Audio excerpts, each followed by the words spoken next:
Bismillahirrahmanirrahim.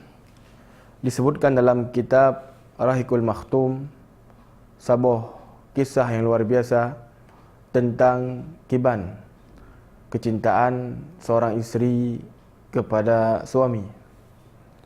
Salah seorang sahabiah yang bernama Hamnah bintu Jahshin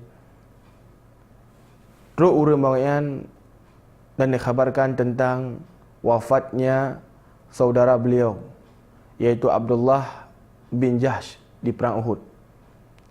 Pada saatnya Hamnah bintu Jahshin gekeun inna lillahi wa inna ilaihi rajiun dan mendoakan kebaikan.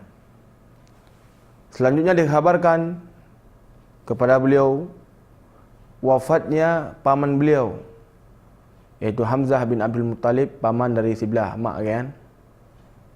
Dan Hamzah yang meninggal di perang Uhud. Gian pergi lakukan hal yang sama. Mengucapkan inna lillahi wa inna ilaihi rajiun dan mendoakan kebaikan.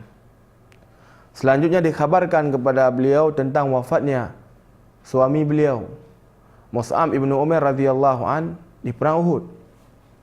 Pada saatnya tangisan yang bihana terbendung li, yang betul-betul sedih, gemuh pada saatnya. Maka Nabi SAW beliau mengatakan kepada para sahabatnya bahwasanya seorang suami yang memiliki tempat yang khusus di hati isteri-isteri GN.